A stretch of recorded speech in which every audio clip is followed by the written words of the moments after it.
no mundo. E agora a gente conversa com o médico Marcos Machado, presidente do Conselho Regional de Farmácia. Ele vai nos falar então aí sobre os riscos da automedicação. Bom dia, doutor Marcos. Seja muito bem-vindo ao Jornal da Rede Alesp. Bom dia, mas só para fazer uma correção, eu não sou médico, eu sou farmacêutico químico. Perfeito, doutor. A gente está falando aqui de automedicação no momento em que as pessoas se preocupam justamente com relação a contrair a Covid-19, ao seu tratamento, mas as pessoas não podem chegar na farmácia e pedir qualquer remédio, não é? Pois é, nós estamos vendo realmente um período muito complicado e preocupante de automedicação. Tanto os médicos como também nós farmacêuticos sempre tivemos a grande preocupação de que os pacientes não fizessem uso de medicamentos sem uma prescrição médica, sem orientação de um profissional de saúde, buscando sempre o medicamento que, de fato, ele necessita e não porque ele ouviu falar ou porque aquele medicamento foi utilizado por um parente, por um vizinho, porque nem sempre os sintomas que a pessoa está tendo naquele momento significa que seja a mesma doença que o vizinho, ou que o amigo, ou que o parente teve. Então, medicamento sempre foi tratado do ponto de vista da pessoa, ou seja, o médico precisa que o médico avalie o paciente, então indique a ele, faça a prescrição do melhor medicamento para aquele momento. Mas, com o advento aí, desde que a Covid se instalou no Brasil, nós estamos vendo, de fato, uma situação que eu, particularmente, em quase 20 anos de formado, aí, nunca tinha visto, que é a automedicação, a procura realmente por medicamentos que muitas vezes são indicados até por autoridades políticas, né? Isso nos preocupa bastante, né? Principalmente a nós farmacêuticos que lidamos com os pacientes no dia a dia da farmácia, que buscam medicamentos, nos preocupa muito, porque alguns desses medicamentos que estão sendo divulgados como medicamentos que curam a Covid, não tem confirmação nenhuma de que isso possa realmente que esses medicamentos possam vir a fazer esses efeitos como tem sido divulgado. Então, nos preocupa bastante. A automedicação não é indicada, é necessário que o paciente procure um médico quando tem sintomas e converse com o farmacêutico quando ele faz a dispensação desses medicamentos, buscando a orientação correta. Então, nós estamos vivendo um período muito preocupante, onde aumentou, sim, a procura por medicamentos, mas é preciso muito cuidado com a automedicação para que, ao invés do medicamento curar, não trazer mais problemas de saúde ao paciente. Doutor Marcos, acho que é importante a gente explicar para quem está em casa o que é considerado automedicação. Por que eu pergunto isso? Medicamentos que servem para aliviar algumas dores, por exemplo, uma dor de cabeça. Se eu tomo porque eu tive uma dor de cabeça de manhã, por exemplo, algo que não é persistente, isso já é considerado automedicação? Isso já é considerado um risco? Explica para quem está em casa melhor o que seria a automedicação. Explico sim. É possível que o paciente faça uso de medicamentos para doenças que nós chamamos de transtornos menores. Então, por exemplo, uma dor de cabeça, uma cefaleia, é um transtorno menor que existem medicamentos chamados medicamentos isentos de prescrição, que o paciente pode ir à farmácia e comprar esses medicamentos, como o analgésico, por exemplo, que é o caso que você citou. Então, tem uma dor de cabeça, ele pode comprar um analgésico. Ele está com síndrome gripal, tá naquele momento apresentando alguns sintomas de gripe, ele tem medicamentos também que podem ser comprados sem a necessidade de uma prescrição médica. Ok, isso tudo está certo. É possível fazer, porém, mesmo esses medicamentos que são chamados isentos de prescrição, eles não são livres de orientação. Então, quando o paciente vai à farmácia para comprar... O doutor falando com a gente justamente sobre essa questão de automedicação, doutor Marcos Machado. Doutor, pode continuar. Consegue me ouvir? Sim, agora a gente consegue ouvir o senhor. Pode continuar. Perfeito. Então, quando o paciente precisa de um medicamento para tratar um desses sintomas, os transtornos menores, que são cefaleia, uma febre, ele pode ir até a farmácia, ele conversa com o farmacêutico. Esses medicamentos, eles não precisam de prescrição médica, mas eles necessitam de orientação farmacêutica. Por quê? Uma cefaleia, uma dor de cabeça, ela pode ser um transtorno menor, você toma um analgésico e a dor passa, aquela dor que surgiu durante o dia por algum motivo, uma correria, um estresse, você tomou e passou.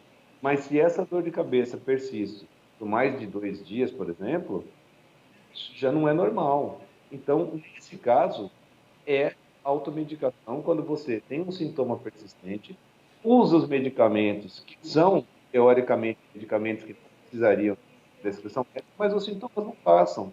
Nesse momento, é importante você procurar um médico para avaliar o seu estado de saúde. Então, fazer uso de alguns medicamentos que são chamados isentos de prescrição são possíveis, mas você não pode transformar isso num uso contínuo de medicamentos que, na verdade, só estão melhorando o seu estado de saúde naquele momento, mas as dores, a febre, o mal-estar continuam durante vários dias. Isso não é viável. E também, apesar dos sintomas, para o paciente pode parecer um sintoma simples, bobo, mas pode estar aí escondendo uma patologia que pode ser mais grave. Então, por isso que a automedicação, e principalmente se medicar por indicação de parentes ou pessoas conhecidas, não é viável, porque os sintomas podem ser parecidos, mas as patologias podem não ser. E, Marcos, até uma outra questão também que ficou muito evidente nesse período de pandemia, passavam-se as correntes ali em grupos de WhatsApp, falando, vitamina C agora funciona, vitamina D agora funciona, vitamina X funciona, X não existe, mas dizendo, né, um nome específico. Com relação a isso também, as pessoas acabam lendo muita coisa que não é fato, né? Aquelas chamadas fake news, né? Como é que se deve, então, pensar com relação a isso? Os farmacêuticos, quando as pessoas chegam para comprar esse tipo de medicamento da moda, né? Podem orientar, devem orientar. Como é que tem que ser isso? Tem a obrigação de orientar. O farmacêutico tem a obrigação de orientar. Houve, sim, um aumento muito grande na procura e na venda de vitamina C, houve procura por vitamina D, outros polivitamínicos também, zinco. Tanto a vitamina C quanto a vitamina D e também o zinco, eles têm, sim, ação no sistema imunológico. Claro, vitamina C é utilizada, por exemplo, para gripe normal. Então, essas vitaminas, elas têm, sim, efeito benéfico no sistema imunológico e não são medicamentos de prescrição, tudo bem. Então, podem ser utilizados, mas cabe, sim, orientação. Para alguns pacientes, por exemplo, altas doses de vitamina D são desaconselháveis. Vitamina D não é simplesmente uma vitamina, como, por exemplo, vitamina C. É preciso orientação médica para a utilização de vitamina D. Não deve se utilizar de qualquer forma. A vitamina C, embora seja aí muito utilizada no dia a dia, também não deve ser utilizado mais do que a dosagem normal do que se tem 1 grama por dia, está ótimo. Então, não adianta os pacientes irem correndo às farmácias, comprar esse monte de medicamento e tomarem de qualquer forma, como se isso fosse a solução e resolver o problema do Covid. Não irá.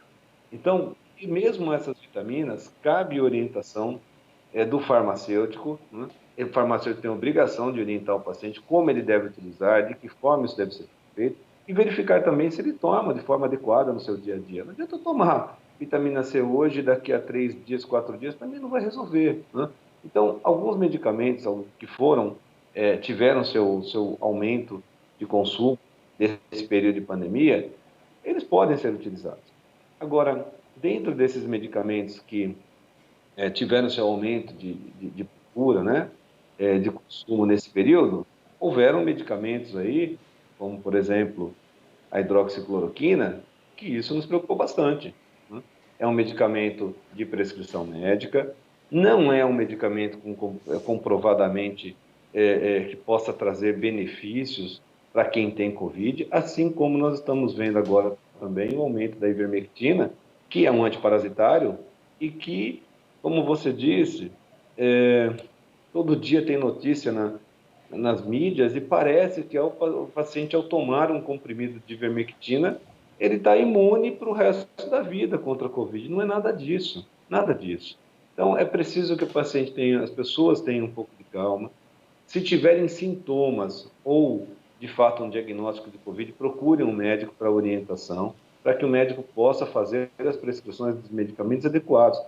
Possivelmente, se o paciente não desenvolve sintomas, talvez ele não precise nem de medicação. Então, é preciso muita calma nesse momento em que, inclusive, personalidades políticas aparecem divulgando medicamentos na televisão. Será que o paciente precisa do medicamento? Medicamento, ele tem que ser avaliado caso a caso, é por paciente. Se o paciente não tem sintoma ou não tem doença, por que entrar com medicação?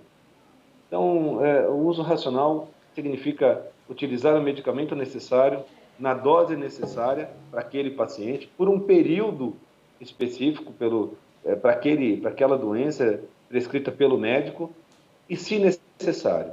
Medicamentos não são produtos inertes, eles ajudam na saúde, mas eles também trazem problemas se utilizados de forma inadequada. Doutor Marcos, aqui na Assembleia a gente tem muitos projetos de lei que alertam as pessoas sobre a automedicação, né? Tramitando aqui na casa também sobre descarte de medicamentos, né? O que o senhor tem para falar sobre isso, sobre esse importante ponto que a casa trabalha também e também sobre o descarte de remédios, né?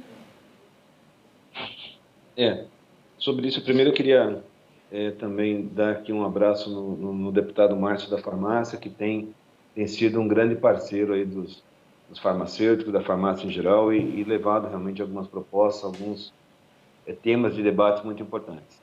Recentemente nós tivemos aí um projeto também de descarte que foi apresentado por outro deputado, cujo agora o nome não me lembro, mas no mês de junho agora passado, foi instituído por um decreto-lei a obrigatoriedade da logística reversa de medicamentos. Então já foi promulgado, está em fase de implantação e é muito importante isso. O descarte de medicamentos era um tema discutido no Brasil há praticamente 10 anos, né? E não se conseguia avançar nesse tema porque havia a dificuldade de saber quais dos atores envolvidos em todo o processo da cadeia logística de medicamento, desde a saída, desde a indústria, passando aí por distribuidores, por empresas logísticas, até chegar na drogaria, na farmácia, drogaria, quem era o responsável por esse resíduo, né? E agora se definiu isso claramente na legislação e tem um período de implantação, mas as farmácias vão recolher esses medicamentos utilizados, as embalagens também, né, para que seja dado destinação final. Isso é muito importante. E apesar do decreto estar já aprovado e isso vai entrar em vigor, enquanto isso não se efetiva, é muito importante que as pessoas que estão assistindo ao vídeo hoje, essa entrevista, que quando tiverem medicamentos vencidos ou não vão mais utilizar porque comprarem em quantidade maior do que precisavam, vão acabar não utilizando, não joguem isso no lixo comum, nem em descarte no vaso sanitário. Levem até uma farmácia. Existem vários pontos de recolhimento que já atuam normalmente recolhendo. Várias farmácias de rede, outras farmácias também já recolhem isso. E unidades básicas de saúde também. É uma questão de olhar na internet o ponto de recolhimento mais próximo. Todavia, a partir de agora, isso se torna obrigação por lei e acredito que nos próximos anos nós teremos aí uma virada muito importante nisso, que talvez a comunidade, as pessoas não entendam, né? Não vejam isso como um problema, mas é um problema sério. O descarte de medicamentos, dependendo do medicamento no meio ambiente, traz um prejuízo ao meio ambiente e às pessoas enorme. Então, a aprovação desse decreto foi muito importante. Acredito que nos próximos anos nós vamos ver uma melhora em toda a captação e também destinação final desses medicamentos. Perfeito, Marcos Machado, então, presidente do Conselho Regional de Farmácia. Queria agradecer, então, pela sua contribuição hoje aqui no Jornal da Rede Alesp. Eu que agradeço a vocês pelo espaço, ao nosso Conselho Regional de Farmácia, aos farmacêuticos, de alertar a população. Apesar de toda essa carga de informações que tem vindo, procure um médico e, na dúvida, converse com o farmacêutico. Ele está apto a orientá-los para que não use o medicamento de forma aleatória ou incorreta. Então, muito obrigado aí pelo espaço. Obrigada a você. O Marcos falava agora há pouco com relação aos projetos mais recentes.